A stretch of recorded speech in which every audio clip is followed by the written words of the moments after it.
আজ থেকে হাজার হাজার বছর আগে এই বিশাল ব্রহ্মাণ্ডে দেবতা আর অসুরদের মধ্যে ভয়ঙ্কর যুদ্ধ লেগেই থাকত। যখনই অন্যায় আর অধর্মের সৃষ্টি হতো, তখনই স্বয়ং ভগবান বিষ্ণু নানা অবতারে আবির্ভূত হয়ে ধর্মের প্রতিষ্ঠা করতেন, ন্যায়কে রক্ষা করতেন। কিন্তু এবার ঘটনা একেবারেই ভিন্ন রূপ নিল। অন্ধকার থেকে জন্ম নিল এক ভয়ঙ্কর অসুর, যে শক্তি, যে ক্ষমতা আগে কখনো দেখা যায়নি। দেবতাদের বল, অস্ত্র শক্তি, এমনকি স্বয়ং বিষ্ণুর অবতারদের শক্তিও তাকে সহজে দমন করতে পারল না। তার অদম্য শক্তি, অপরাজেয় বলের সামনে সবাই ভীত হয়ে পড়ল। আকাশ বিদীর্ণ হয়ে গেল, পৃথিবী কেঁপে উঠল, আর সমুদ্র তার ঢেউ দিয়ে যেন সতর্কবার্তা দিতে লাগল। এই অসুরকে পরাজিত করা সহজ নয়। দেবতা ও ঋষিরা ভয় আর আশঙ্কায় প্রার্থনা করতে লাগলেন, কারণ তারা জানতেন এইবারের লড়াই হবে সম্পূর্ণ ভিন্ন আর ধ্বংসযজ্ঞের রূপ কল্পনার অতীত। না না না, এমনি করে চলতে পারে না। এমনি করে চললে অসুরকুল ধ্বংস হয়ে যাবে। কিন্তু মহারাজ, আমরা কি করব? দেবতারা তো অমৃত পান করেছে, তাদের সঙ্গে যুদ্ধে আমরা পারছি না মহারাজ। এমনি করে চললে তো সব শেষ। আমাকে কিছু ভাবতে হবে, কিছু একটা করতে হবে। ঠিক আছে, আমি অসুরকুলের জন্য স্বয়ং ব্রহ্মার তপস্যা করব। হ্যাঁ, আমি ব্রহ্মার তপস্যা করব। আমি চললাম। জয় মহিষাসুরের জয়। জয় মহিষাসুরের জয়, জয় মহিষাসুরের জয়, জয় মহিষাসুরের জয়। ओम ब्रह्मणे नमः ओम ब्रह्मणे नमः ओम ब्रह्मणे नमः ओम ब्रह्मणे नमः। অদম্য ক্ষমতার লোভে সে আশ্রয় নিল কঠিন তপস্যায়। স্বয়ং সৃষ্টিকর্তা ব্রহ্মাকে সন্তুষ্ট করার জন্য মহিষাসুর শুরু করল উপবাস, ধ্যান আর অদম্য আরাধনা। ओम ब्रह्मणे তার গলার আওয়াজ সমুদ্রের তীর ভেঙে পাহাড়ের চূড়ো ছুঁয়ে চতুর্দিকে প্রতিধ্বনিত হতে লাগল। দিনের পর দিন রৌদ্রের দহনেও সে টলেনি, রাত্রির অন্ধকারেও ভাঙেনি তার মনোবল। গ্রীষ্মের প্রচণ্ড দাবদাহ, বর্ষার অবিরাম ঝড় বৃষ্টি, শীতের হিমেল তুষারপাত, কোনো কিছুই তাকে আটকাতে পারল না। তপস্যার সেই অগ্নিশিখায় কেঁপে উঠল সমগ্র সৃষ্টি। দেবতা, দানব, গন্ধর্ব, কিন্নর সবাই অবাক বিস্ময়ে তাকিয়ে রইল। এক এক করে বছর গড়িয়ে গেল। ओम ब्रह्मणे नमः ओम ब्रह्मणे नमः। অবশেষে সেই কণ্ঠস্বর পৌঁছে গেল স্বয়ং ব্রহ্মার কাছে। আমি মহিষাসুরের তপস্যায় সন্তুষ্ট, কিন্তু মহিষাসুর এই তপস্যা নিজের স্বার্থে করছে, কিন্তু আমার কিছু করার নেই। একজন ভগবান হিসাবে ভক্তের ডাকে সাড়া দেওয়া আমার পরম কর্তব্য। বলো মহিষাসুর, তোমার কি বর চাই? আমি তোমার তপস্যায় সন্তুষ্ট হয়েছি। এ আমার পরম সৌভাগ্য। স্বয়ং ব্রহ্মা আমার তপস্যায় সন্তুষ্ট হয়েছে। আমি আমি চাই অমরত্ব লাভ করতে। আমি চাই এই ত্রিজগতের আমি শ্রেষ্ঠ হতে। কোনো দেবতা, কোনো মানুষ আমাকে যেন ধ্বংস না করতে পারে। আমি অমরত্ব চাই প্রভু। কিন্তু এই পৃথিবীতে জন্মালে মরতে হবে। অমরত্ব দেবার ক্ষমতা আমার নেই। তবে হ্যাঁ, তুমি যেহেতু আমার তপস্যা করেছ আর আমার কর্তব্য তোমাকে বর দেওয়া, তাই আমি এই বর দিচ্ছি, কোনো দেবতা তোমাকে পরাস্ত করতে পারবে না। হা হা হা হা হা হা। কেমন বোকা বানালাম ব্রহ্মাকে। দেবতারা পরাস্ত করবে না তো কে আর পরাস্ত করতে পারবে? আমি তো অমর।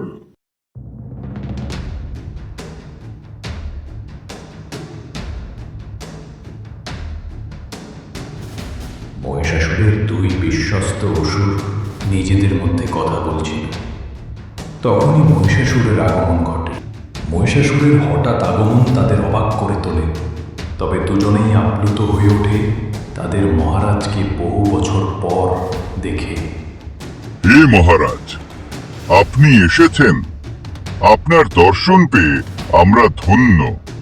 হ্যাঁ মহারাজ, এবার আবার ত্রিজগতে আধিপত্য বিস্তার করবে অসুরকূপ। অসুর রাজ মহিষাসুর মহাসভা বসাইলেন। চারিদিকে অসুর সেনাপতি গর্জন তুলিলেন সবাই। মহিষাসুর বলিলেন, এবার দেবলোক করব দখল।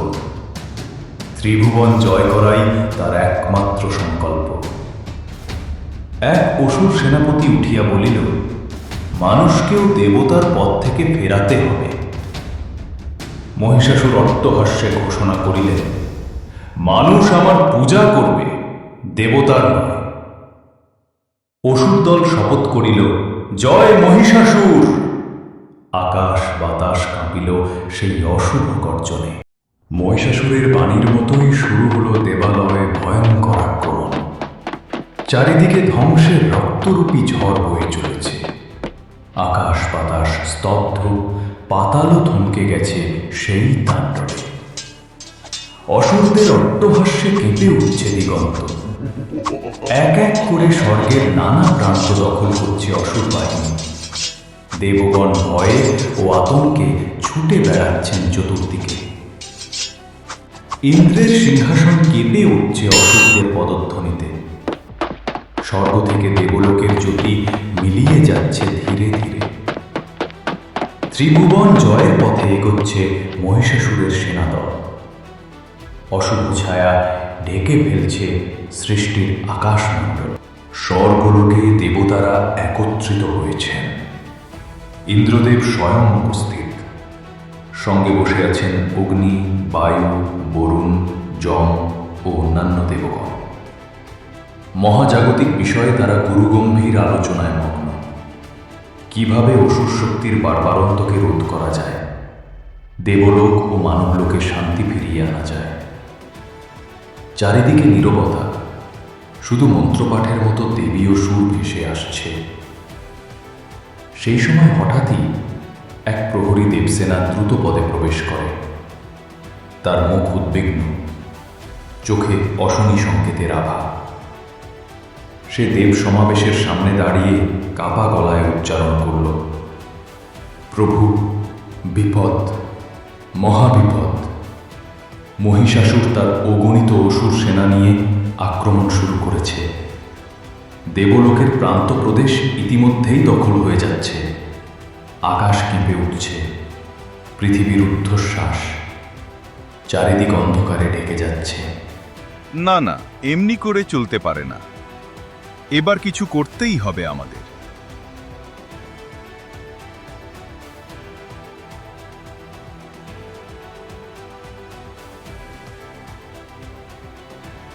হে মূর্খ মহিষাসুর, তুই দেবতাদের সাথে শত্রুতা করে বড্ড ভুল করেছিস। এর ফল তোকে ভুগতেই হবে। তুমি আমার কিছুই করতে পারবে না, দেখো মজা। তাই দেখ তবে। ব্রহ্মাস্ত্র প্রয়োগ করা সত্ত্বেও মহিষাসুরের কিছু হলো না, বরঞ্চ ব্রহ্মাস্ত্র গতি একবারেই রদ হয়ে গেল।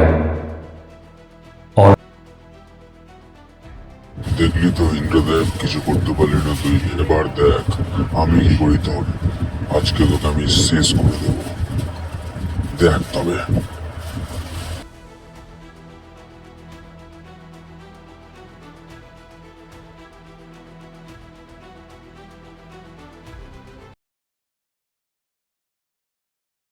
অনেক সহ্য করেছি এতদিন, অনেক সহ্য করেছি।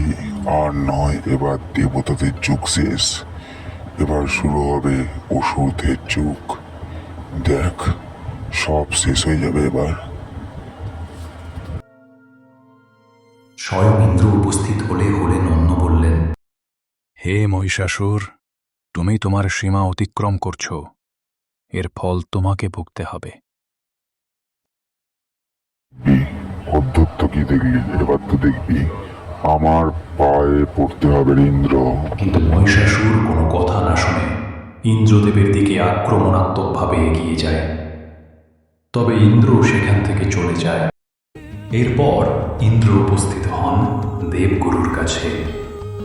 দেবগুরুকে তুলে ধরেন সমস্ত সমস্যা। সব কিছু শুনে দেবগুরু বলেন, হে দেবরাজ ইন্দ্র, স্বর্গ থেকে মর্ত্য এই ত্রিভুবনের জন্যই মহিষাসুর এক বিষবৃক্ষ। এই সময় বড্ড খারাপ স্বর্গ ও মর্ত্যবাসীর জন্য। তবে এর হাত থেকে রক্ষা পাবার কোনো উপায় আমার কাছে নেই। আমি একমাত্র ব্রহ্মা, বিষ্ণু ও মহেশ্বর এই বিপদ থেকে মুক্তি দিতে পারেন। আর বেশি দেরি না করে দেবরাজ ইন্দ্র স্বয়ং ব্রহ্মার শরণাপন্ন হলেন। হে ব্রহ্মা, আপনার বর এ কারণে মহিষাসুর অমরত্ব লাভ করেছে, আর সেই অমরত্বকে সে দেবতা ও মানবকুল ধ্বংসের কাজে লাগাচ্ছে। হ্যাঁ দেবরাজ ইন্দ্র, আমি জানতাম মহিষাসুর এমন কোনো কাজ করবে, তাই তাকে অমরত্ব এর বর দিলেও সে আসলে অমর নয়। মহিষাসুরকে দেবতার পরাজিত করতে পারবে না, কিন্তু কোনো নারী শক্তি তাকে সহজেই বধ করতে পারবেন।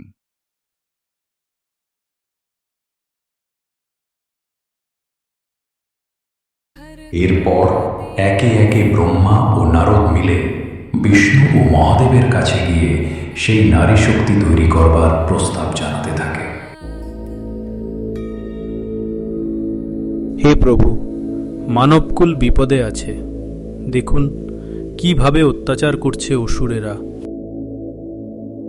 এইসব পুজো পুজো চলবে না, এখন শুধু পুজো হবে অসুরদের। হা হা হা হা।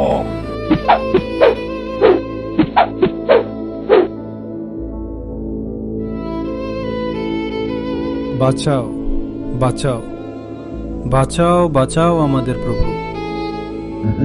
বাঁচাও, কে কোথায় আছো? বাঁচাও, অসুরদের দল আমাদের মেরে ফেলছে।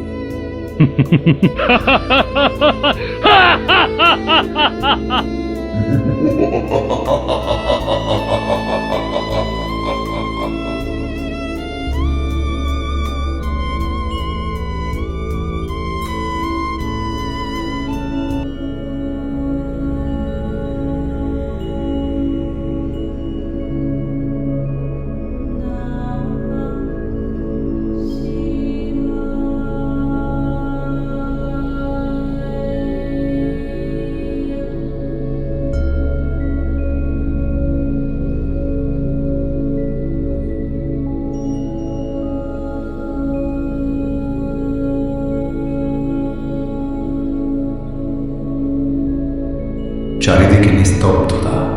হিমালয়ের বুক চিরে উঠে দাঁড়িয়েছে কৈলাস পর্বত। সেই মহাশক্তিধর পর্বতের গম্ভীর বক্ষে আজ এক অদ্ভুত আলোড়ন। উপস্থিত ব্রহ্মা, উপস্থিত বিষ্ণু, তাদের দৃষ্টি নিবদ্ধ একদিকে মহাদেবের উপস্থিতির প্রতি। মহাদেব, যিনি যুগযুগান্তরের সংহারক, যিনি আবার জীবন স্রষ্টা, তার জ্যোতিষিত রূপ দেখে দেবতাদের চোখ বিস্ফারিত।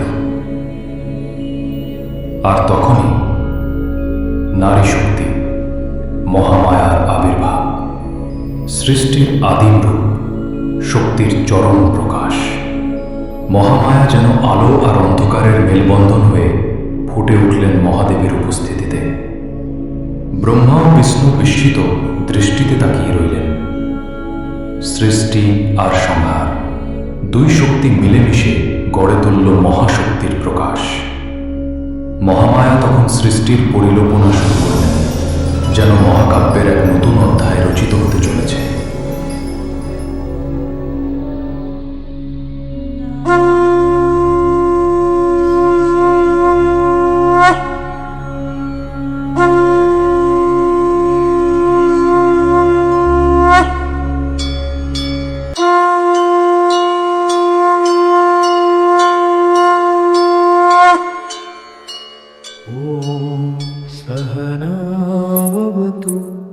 सहनौ भुनक्तु सह वीर्यं करवावहै। হে মূর্খ মহিষাসুর, বাইরে বেরিয়ে আয়, তোর বিনাশ আমি উপস্থিত হয়েছি। তোর অহংকার, তোর জেদ আমি চূর্ণ বিচূর্ণ করব।